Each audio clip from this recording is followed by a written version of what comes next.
What is going on, everybody? Happy Friday to you all, and welcome to another live beer review. Today, I'm going to be taking a look at a brand new brewery I've never even heard of before when it comes to before getting this in from Tavor. Even though I was just in the town where they're pretty much located, so I'm surprised I didn't notice that when I was out there in Pittsburgh. But today we're going to be looking at one from Cinderlands Beer Co.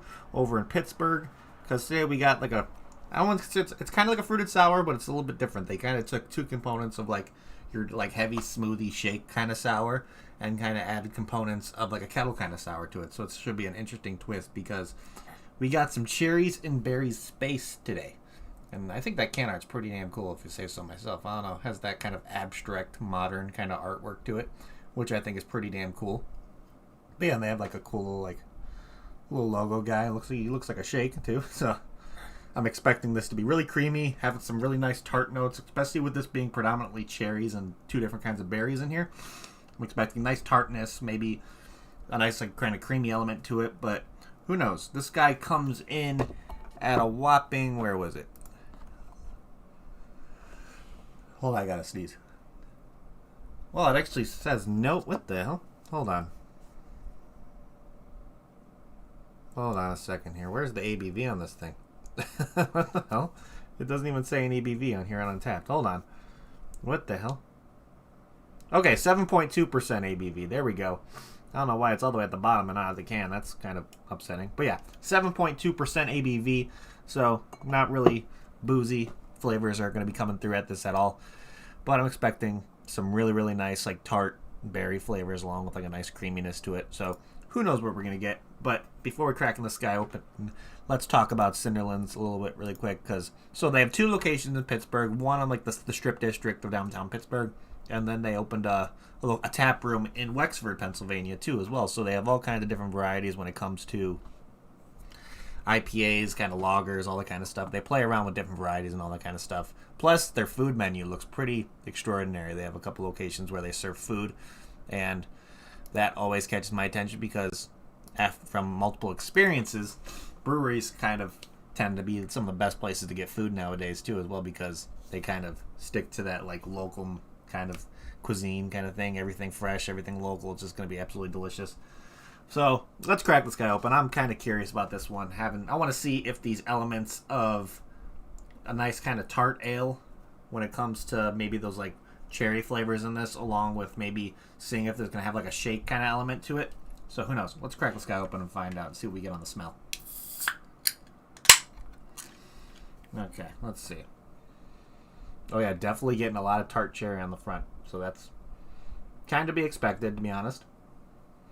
Yeah, pretty much just tastes cherry, tastes a little bit of sourness to it. Getting some other like berry notes, but without further ado, let's pour this guy. I'll be drinking out of my Deciduous Beer Co. little sour glass I have, and let's see how this guy pours.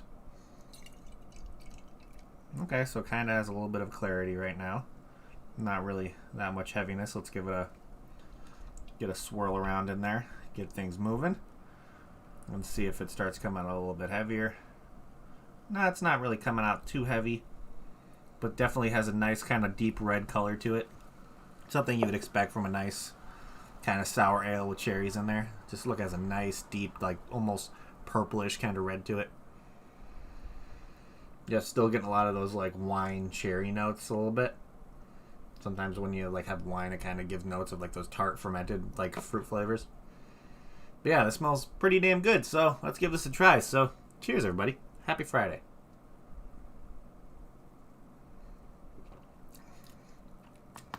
Okay. Yep, definitely brings off like those tart kind of berry notes that you would expect out of wine. But it has like a slight sweetness in there from the different kind of cherries they use. I know they use like a tart cherry puree along with like a sweet cherry puree to kind of balance each other out. Definitely has a really nice creaminess to it. Not really bubbly or effervescent on the mouthfeel at all. Just straight creaminess to it. Has a nice kind of sweetness at the end that kind of lingers. Maybe like a slight breadiness.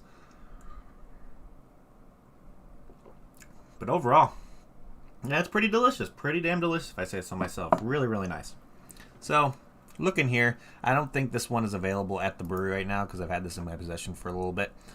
But looking here on Untapped and seeing what they have to say about this one, of course, before we look into what the average ratings on this and how many people rated it and what people's thoughts are. Let's look at some similar beers here to kind of think what my suggestion would be if you can't get your hands on this stuff and you want to try stuff that may be similar. And it looks like a lot of the similar beers are some stuff from like Europe and all that stuff too as well, so that's interesting. So we got here from one from the Answer called the Chuang Birthday Cobbler. Was that's like a 4%, nice little color to it. Then we got one from Hovian Brewhouse and Meadery with the Morsemen Muika Sour Ale. I have no idea if I said that right, but let's see. We got another one from the Answer called the 226 CCS, which it's like a rum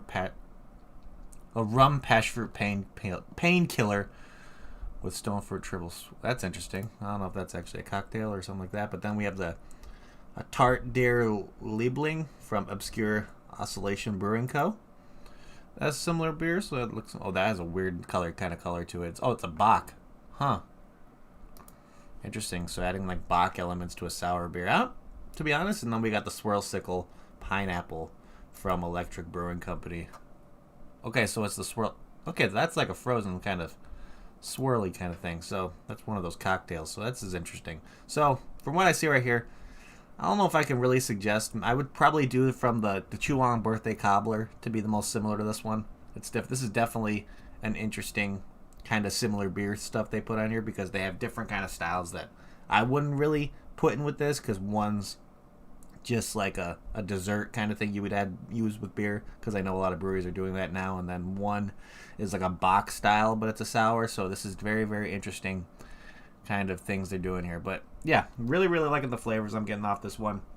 Nice tart cherry. I know there's other berry notes,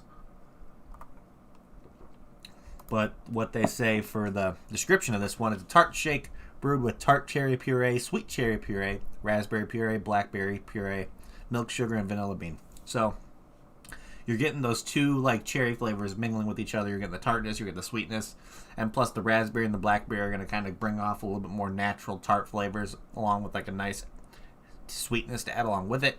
Plus the milk sugar kind of adds like a creaminess along with that vanilla bean to add like a little bit more of a sweetness, which is really kind of blending really well of a nice mixture between tart and sweet, which I think they did really, really well with this one. Really nice color to it. Yeah, it's pretty damn good. Pretty damn good if I say so myself. So, looking here, seeing what... So, like I said before, this one, it says on the... I don't know why it says on the bottom, but yeah, it says right there. There's the ABV. So that's one thing I'm going to kind of gripe with, where they couldn't put it on the can. But when we get to that point, so 7.2% ABV, and with over 755 rating, this one has an average rating of 4.12 out of 5, which is pretty good. Pretty good if I say so myself. So, looking here, let's see what other people had to say about this one. So, I don't think I had any friends check this one in. Nope, this is just me. So, let's see. What did other people have to say about this one? So, this guy gave it a 4 out of 5. Let's see, we got a 3.5 out of 5. Purchased at the Farley Water Tower. I wonder what that is. Probably like a beer. Okay, so it's just a general traveler spot. Probably somebody went over there, brought it over there, and checked it in there. Let's see. Somebody purchased off Tavor. Let's see. We got another. This is a 3.25 out of 5. Let's see. We got 4, 3.75, 4 out of 5 saying explosive cherry and berry flavor with a hint of creamy vanilla.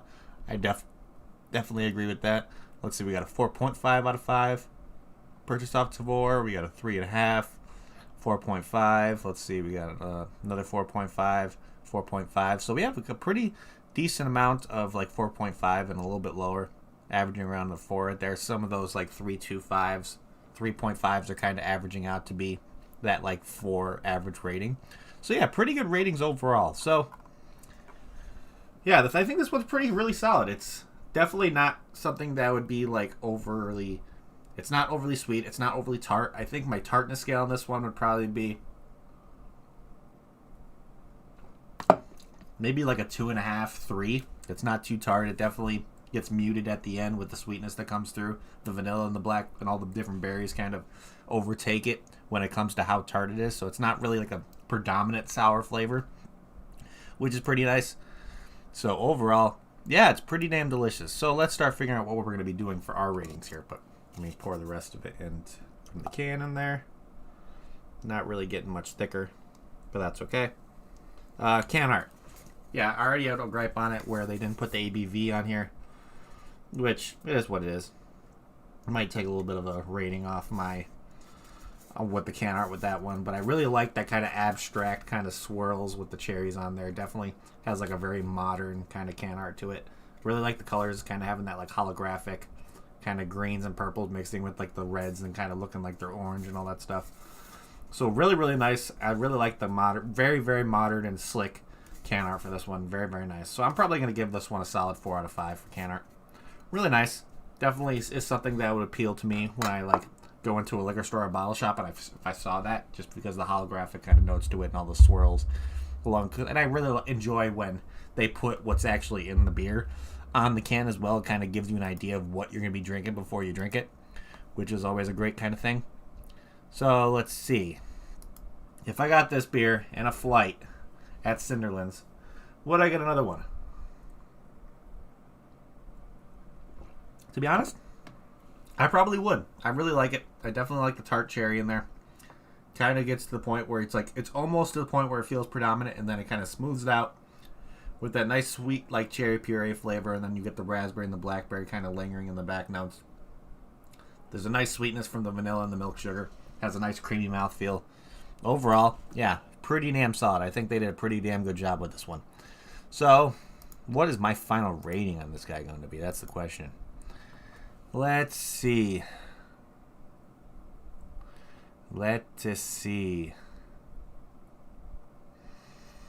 I think I'm going to go with like a very, very solid 7.75, almost an 8. I really do enjoy this one. Definitely something that it's an easy drinker just because it has refreshing fruit flavors in there. The tartness kind of helps with like if it was a warm day, this would be thirst quenching. So overall, yeah, and like it kind of looks really nice with the glass too, I think. Has a really nice kind of hazy kind of color to it. So overall, pretty damn solid. So yeah, 7.75. I think that's where I'm going to leave it with this one. Really, really good. If you want to get your hands on this kind of stuff, of course, you can always go over to Cinderlands and see what they have available over there. I know ordering beer online, they have specific kind of, let me see, where is it? They have a specific amount of states where they can ship stuff to. So they have their featured beer this week is the Going Out, Going In double IPA. It's a $20 4-pack. And I know there was there it is right here. Okay, so they have some other stuff. So they deliver to Pennsylvania and DC addresses along with 4-packs. And so you have to get multiples of 4 when you check it out. But they have a bunch of stuff available now, so they have to stack a couple of double IPAs. Let's see, an experimental IPA called the Known Unknown 008. Let's see. So yeah, the Strip District Reserve. So yeah, they have a bunch of IPAs available for shipping right now. They have a brown ale, a Vienna lager, or just a regular pale ale, Pilsner. Let's see, they have a coffee milk stout, and then they have their version of the crumb shake that is now sold out because people got a hold of it pretty quick, is the Star Crumb Pumpkin Pie Tart Shake. So that one must have freaking sold pretty damn quick. Holy crap, that actually sounds pretty delicious. So it's a tart shake IPA brewed with pumpkin puree, graham cracker, baking spices, and vanilla bean and milk sugar. That sounds delicious, if I say so myself. So of course they have the sticker. That's their kind of token guy. If you see right, let me see the can right there. His name's Goopy, apparently, which I think is funny. He looks like a shake with legs and arms, and he's just having a good time strolling down the strip. But overall, yeah, this beer is pretty damn solid. I was impressed. So for this being my first experience with this brewery, I'm kind of excited to see if I can get my hands on more of their stuff. I would definitely like to try some of their IPAs. And if you go on their website, they have some pretty cool glassware. They have a camping mug right there. Let's see, they got the Teku glasses, the Lager Steins, and so they have a bunch of different kind of glass styles available over there. So that's pretty damn cool. If you want to get your hands on some glassware, you can do that. But of course, they have shirts, hoodies, you name it. Let's see what they have in the apparel. So yeah, hats, t-shirts, tank tops, some snapbacks. So yeah, really, really cool selection on their website as well. Their website's really, really clean. Really like how it kind of has different when you go to the website, it kind of gives you, when you go to like each different location, it kind of gives you the description of location and all that kind of stuff. So really, really cool. I really like how this website's put together. So if you want to check out anything from Cinderlands Beer Co., you can find the link to their website down in the description below for you guys if you're interested. But other than that, that is pretty much what I have for you guys today. So thank you everybody in chat for hanging out. You guys are awesome.